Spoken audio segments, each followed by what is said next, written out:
On est reparti dans une nouvelle exploration de notre beau pays qu'est la France. Eh oui, que s'est-il passé en France? Eh bien, il s'est passé pas mal de choses, encore une fois, comme à chaque fois, comme à chaque vidéo en fait. Je fais tellement une compilation de plein de trucs, bah qu'il se passe plein de trucs tous les jours, et que c'est difficile au final de tenir le rythme à chaque fois, parce que souvent il y a quelques jours de décalage. Donc on va regarder aujourd'hui, il y a un peu de tout, il y a du migrant, il y a du vol, il y a du gouvernement, il y a des trucs what the fuck, des trucs insolites. Bref, il y a à boire et à manger, on va regarder ça. Mais avant de commencer, comme d'habitude, je vous invite à vous abonner en activant la cloche, à me rejoindre sur le Discord, à lâcher un j'aime, un commentaire et un petit boost, c'est très important pour le référencement. Sur ce, on est parti avec cette première vidéo de quelqu'un qui se fait voler sa trottinette, et oui, et ce vol de trottinette en résultera un constat supplémentaire de tout le monde sait. Donc au début, ça commence en mode il se fait voler sa trottinette, il va voir les flics vont l'aider à poursuivre le voleur de trottinette parce que du coup il localise sa trottinette avec son AirTag. Donc ils y vont, hop, ils le suivent, machin, ils arrivent dans le métro, ils lui courent après, le mec se barre dans tous les sens, ils n'arrivent pas à le choper, et quand ils arrivent enfin à le choper, on arrive à ça. Où donc ici on a le flic, la trottinette, et regardez, regardez encore une fois. Attention, attention, tout le monde sait. Oui, tout le monde sait. Et je vous épargne, voilà, je vous épargne ce que dit ce Zob. Et lui, en gros, il dit oui, mais non, mais c'est mon ami, il me l'a prêté. Donc, sous-entendu, le mec qui s'avait volé sa trottinette, c'est son pote et il lui a prêté sa trottinette. Bref, donc, voilà, à la fin, ils vont le choper et tout, ils vont l'arrêter. Mais ce qui est rigolo, c'est les commentaires, voilà. Si mon ami Eh oui Eh oui, hein, est-ce que vous reprendriez un petit peu de tout le monde sait? Voilà, à chaque fois le visage de l'innocence. Oh, ça me termine, bordel. C'est toujours comme ça. Ici, donc, on a quelque chose de beaucoup moins drôle, qui est donc ce Tunisien arrivé fraîchement sur le territoire français depuis quelques années, qui a donc fait n'importe quoi, hein, qui a planté des gens et tout dans la rue. On va en reparler plus précisément dans une prochaine vidéo, parce qu'il y a la Tunisie maintenant qui le protège aussi. Eh oui, voilà. Ça suffisait pas que le mec ait fait ça. Maintenant, en fait, vous avez la Tunisie qui nous dit que ah oui, mais il faut enquêter parce que c'est quand même bizarre. En plus, il a été abattu par la police, donc nous considérons ça comme un homicide. Bref, ils sont complètement timbrés. Donc on va en reparler plus précisément dans une prochaine vidéo, mais voilà, je voulais le mentionner ici, évidemment. Ça fait partie des informations de ces derniers jours et c'est totalement désastreux. Ici, un peu plus rigolo, on a François Bayrou qui affirme que ce sont les Français qui utilisent et dépensent l'argent et non les gouvernements. Un tel niveau d'indécence frôle la provocation. Écoutez ça. Votre formule laisse entendre que c'est les gouvernements qui dépensent l'argent. C'est pas vrai? C'est l'État, là. C'est l'État. Non. Ici, c'est l'État, oui. Non, ce sont les Français à qui on a mis à disposition pour les retraites une immense somme. Et vous savez que j'ai déployé des trésors de, je sais pas quoi, d'ingéniosité pour que ce chiffre apparaisse. Les retraites. Non, mais il y a vraiment des gens qui l'écoutent pour de vrai en mode oui. Il y a vraiment des gens qui boivent ces paroles. Sérieusement, c'est tellement relou. Ça fait 28 minutes, j'ai l'impression que ça fait 2 heures que je suis en train de l'écouter. Et il faut continuer, juste la suite. La retraite, ça coûte à l'État entre 40 et 50 milliards par an. Deuxièmement, pour la Sécu. Troisièmement, pour aider les entreprises. Non pas pour les entreprises elles-mêmes, mais parce qu'une grande partie de ces sommes sont faites pour que des Français qui ne pourraient pas trouver un emploi, on appelle ça l'abaissement de charges, soient... votre formule laisse entendre que... Bref, vous l'avez compris, il est complètement à côté de la plaque, le pauvre Bayrou, là. Et c'est notre Biden à nous, hein. C'est vraiment le Biden français, il est complètement à l'ouest, complètement à la ramasse. Et c'est vraiment...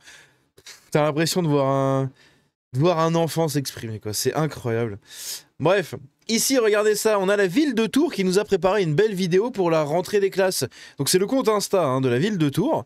Et regardez la vidéo. Donc en fait, à la base, ils filmaient les cartables pour regarder les nouveaux cartables de tous les enfants de la rentrée. Voilà, c'est mignon, il y a plein de petits cartables différents. Donc regardez la vidéo et après on va lire ce que Jordan Florentin nous a dit juste en haut. Ça y est, t'es blasé. Ah putain, ils ont mis une musique de merde en plus, c'est vrai, j'avais oublié. Donc bref, donc ici on a des sacs, donc un sac Lilo et Stitch, machin, un sac je sais pas quoi, un truc Reine des Neiges, Dragon Ball Z, un sac rose, un sac violet, un sac jaune, ok d'accord, bon. Et maintenant, vous allez peut-être commencer à comprendre, vous allez peut-être commencer à vous dire, mais attends, au-delà des sacs à dos là et des cartables, est-ce que, mon cher Django, est-ce qu'on serait pas devant un pattern? Un tout petit pattern? Un tout petit comme ça, tout petit, tout discret. Hein? Est-ce qu'on serait pas devant un petit pattern? Oui! Oui, c'est le pattern. Vous l'avez vu? Tout le monde sait! C'est incroyable. C'est incroyable. Oh putain de merde, l'Indre-et-Loire est tombé. Regardons ce que Jordan Florentin ici nous dit. La ville de Tours a publié une vidéo sur la rentrée dans une de ses écoles africaines. Les 3 seuls blancs sont les professeurs. Aucun des enfants n'est blanc. Le grand remplacement n'est ni un fantasme, ni une théorie d'extrême droite. Il est un phénomène déjà derrière nous. Eh oui. Cette vidéo-là, quand je l'ai vue, j'ai halluciné. Mais halluciné. C'est n'importe quoi. Putain de merde. Aïe aïe aïe. Désolé, j'avais besoin de rigoler là. Un adolescent ivre de 17 ans a été interpellé et placé en garde à vue après avoir, accusé du coup d'un V devant la Tour Eiffel par une femme ukrainienne de 32 ans. Donc ça fait suite à ça. On en avait déjà parlé dans la précédente vidéo sur l'espèce de compile autour des infos de la France. Il va falloir peut-être que je trouve un titre pour ce truc-là parce que à chaque fois je sais pas comment le nommer. Mais donc on en avait parlé, hein, ces fameux migrants, je crois que c'était un Libyen ou je sais plus qui. Un migrant qui a V une Ukrainienne devant la Tour Eiffel. Donc moi je vous avais dit, voilà, à l'époque les gens se galochaient devant la Tour Eiffel, c'était le symbole romantique de Paris, voilà, le bisou devant la Tour Eiffel. Maintenant, tu te fais attraper par un mec un peu chelou, bourré, de 17 ans, et tu te fais V. Quand bien même le mec il a la moitié de ton âge. Parce que là, l'Ukrainienne, elle a 32 ans, elle s'est fait V par un mec de 17 ans. C'est n'importe quoi. Voilà, entre deux buissons, bam, à 17 ans, le mec, il est déjà... Au secours. Il l'aurait traîné dans un buisson du Champ de Mars dans la nuit de lundi à mardi. Il affirme être libyen, mais son identité est en cours de vérification. Voilà. C'est beau. François Bayrou est une blague, parce que François Bayrou révèle avoir envisagé de porter le temps de travail de 35 à 36 heures par semaine. Voilà. Et sa tête... Mon Dieu. Non mais... Je suis désolé, il a vraiment une tête du mec pas aidé, quoi. La ville l'a pas aidé, hein. Elle l'a envoyé au gouvernement, au Parlement, voilà, dans la fonction d'État, un peu les plus hautes sphères de la fonction d'État. Mais bon, le pauvre bonhomme, il est pas aidé, quoi. Hein, c'est... Vous voyez le singe, ling, ling, ling, ling, ling, ling. Bah, j'ai un peu la même sensation, quoi. Bon, bref. Demain, Karim rentrera à l'école avec une trousse vide, qu'il remplira petit à petit avec les stylos de Marion et Nicolas. Voilà. Marseille, mort d'un homme de 20 ans connu de la justice qui voulait échapper à scooter avec des plaques volées à un contrôle de police. Voilà. Hein, après ce qui s'est passé à Lausanne, on a celui-là maintenant. Ça commence à devenir une habitude. Lors de la fête de Ganesh aujourd'hui à Paris dans le 18e, les fidèles ont perpétué une tradition, briser des noix de coco au sol. Alors là, il y a 2 questions qui me viennent en tête. C'est pourquoi aucun média n'en a parlé de ça. Parce que ça n'a fait le tour que des réseaux sociaux, je crois. Hein. Pourquoi personne n'en a parlé? Et ensuite, à quoi ça sert? Et ensuite, donc 3 questions du coup. Ensuite, c'est où sont les écolos pour chialer pour le gaspillage alimentaire là? Parce que quand les Espagnols le font avec les tomates, tout le monde hurle. Ah, les tomates, le gaspillage alimentaire, regardez les Espagnols! Pourquoi? Parce qu'ils sont blancs. Quand c'est des Indiens qui éclatent des milliers de noix de coco par terre, là on s'en bat les couilles. Là, on en a rien à foutre, là.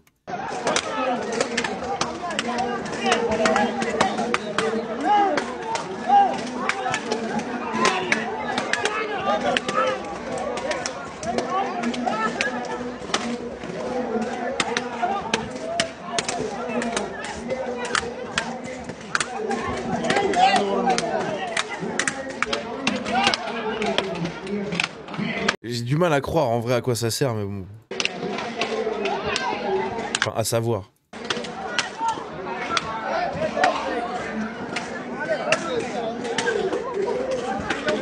Allora! Allora!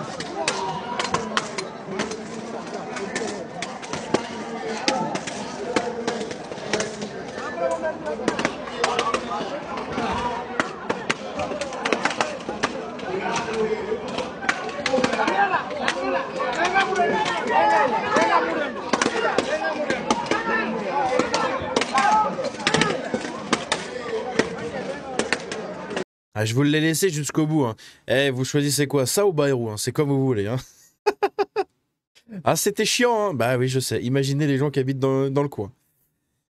Ah, regardez ça. Eh oui, Bayrou qui nous dit que la France coule à cause des Français et à côté nous avons des gens comme elle. Regardez, écoutez bien. Je suis venue en France parce qu'il y a la CAF, il y a les aides. Oui. J'ai pas travaillé pendant 1 an et demi, pourtant ils m'ont payé le salaire comme si de rien n'était. Putain! Waouh! Quel pays! Pôle emploi! Vive Pôle emploi! France travaille! Les gars, en tout cas, France travaille, elle vous aime bien. Pôle emploi, elle vous aime bien. Merci. Ok. Merci la France. Merci la France.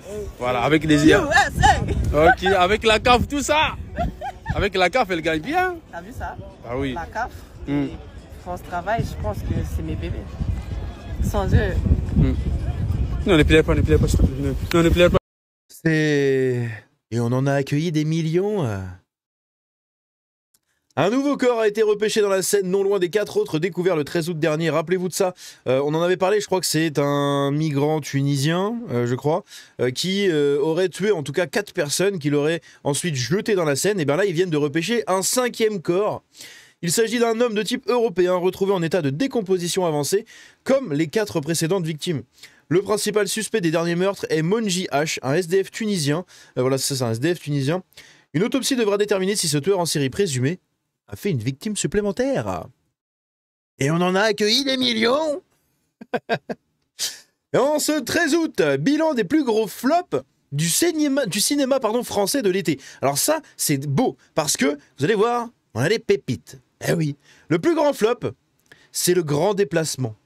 Voilà. Le Grand Déplacement de Jean-Pascal Zarbi, qui nous a fait 130 000 entrées pour un budget de 17 putains de millions d'euros. Ensuite, on a 13 jours, 13 nuits.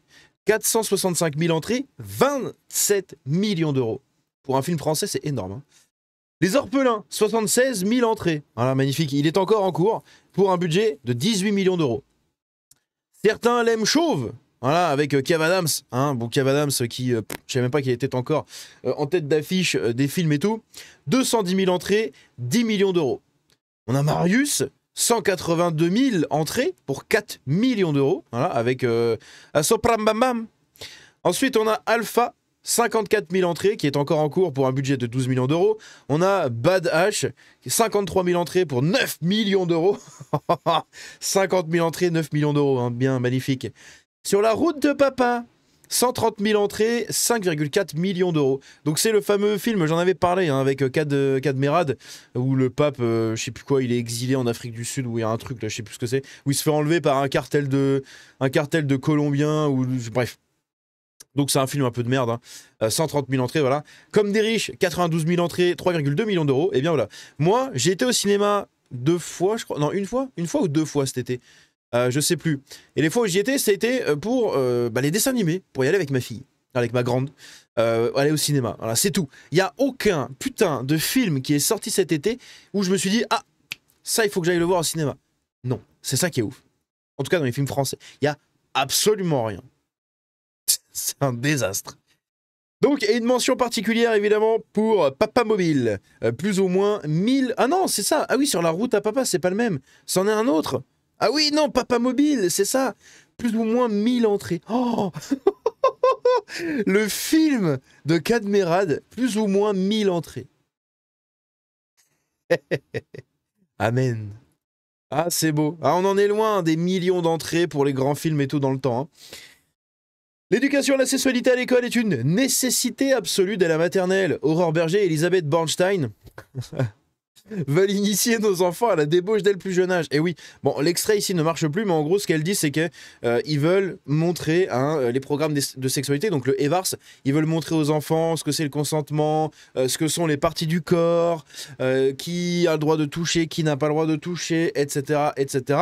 Et à la fin, ils veulent apprendre aux enfants, entre les filles et les garçons, ils veulent leur apprendre l'égalité des sexes. Et oui, c'est-à-dire que l'égalité entre les garçons et les filles. Déjà, tu fais comment ? Quand tu construis toi-même des enfants, égalité homme-fille, enfin garçon-fille, mais après tu vas leur dire, je crois que c'est sur le programme du collège, ou sur le programme du collège, en fait, ils vont commencer à mentionner les trucs au niveau de l'identité de genre. Donc il y a un truc qui va pas. Tu leur dis, vous êtes égaux entre les garçons et les filles, et arrive au collège, tu leur dis, bon, maintenant que vous êtes tous égaux, vous n'êtes plus des garçons ni des filles. Vous êtes... voilà, des trucs, des bidules. C'est un truc de ouf. Et en plus, elle nous dit ça quand bien même son gouvernement et tous ses copains au Parlement ou dans les hautes sphères de l'État participent à l'islamisation de la France. En question d'égalité homme-femme, j'ai quelques doutes. Des tout petits doutes. Mais des doutes quand même.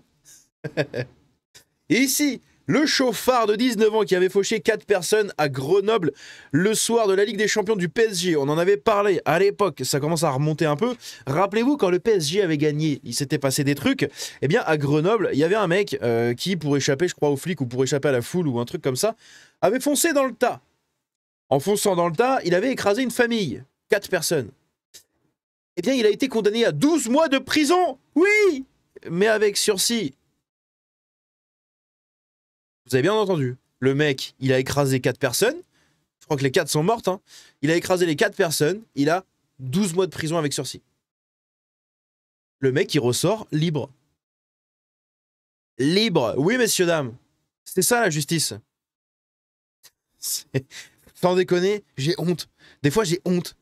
Vraiment, hein.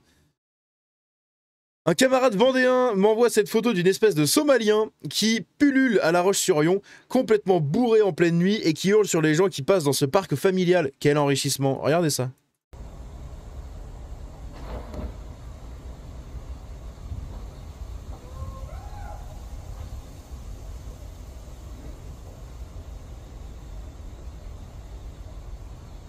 Le Somalien, ivre dans son état naturel,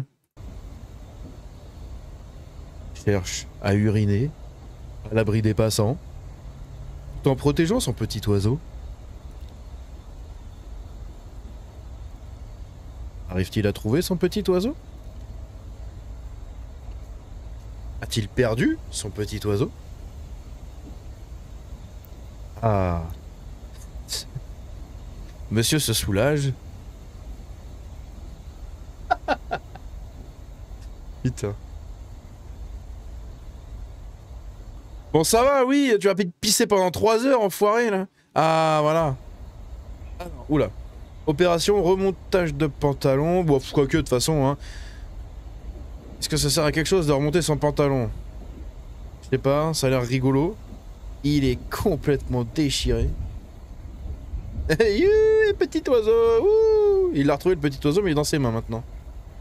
Alors, attention, est-ce qu'on va remonter le pantalon? Waouh.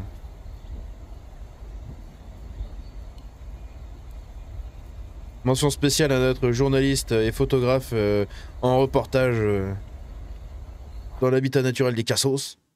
C'est magnifique. C'était une belle vidéo en immersion. Merci beaucoup. À Barbès, les Arabes font la loi et refusent que les touristes filment. Mais pourquoi cette hostilité face aux caméras? Bruno Rotaglio a un avis? Regardez ça. Ça, c'est... Je sais plus comment il s'appelle. Je crois que c'est Kurt Kaz. Je sais plus, c'est le youtubeur allemand, je crois. Parce qu'il y a un youtubeur hollandais qui va un peu dans tous les pays, qui explore un peu les quartiers craignos. Je crois que c'est un hollandais.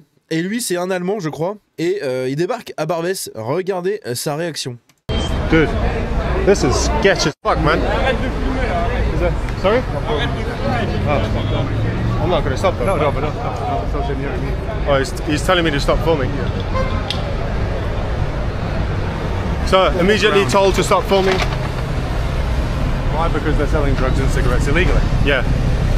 Those guys are selling drugs. What a place, man. Does this feel like Paris? Look at this place, guys. Well, he just offered me drugs on camera. So he just incriminated himself on film. Man, open drug market. What are they selling? Phones? Probably stolen phones. Yeah. C'est un truc de ouf. Le mec marche sur une rue, il voit des gens qui vendent des cigarettes, il voit un mec qui lui propose de la bœuf ou autre chose, et là il voit des mecs qui vendent des téléphones comme ça devant les boutiques sur le trottoir. Possibly stolen phones there. Lots of illegal activity taking place. I mean, you don't even have to see it. They tell you already. They tell you themselves that they're doing something wrong by saying no photo. Well, there's some argument going there. Maybe some pimp or dealer telling off his other dealer. C'est incroyable hein, quand même. Vous vous rendez compte de l'image de la France? La honte intersidérale. Bref, on va s'arrêter sur cette vidéo ici. N'hésitez pas à me donner votre avis, à me dire ce que vous en pensez dans les commentaires. N'oubliez pas le petit like, le partage, le référencement, le petit boost. Hein. Très important pour le référencement, c'est mieux dans ce sens-là. Venez me suivre sur le Discord et sur les réseaux. Je vous dis à la prochaine. C'était Django. Ciao.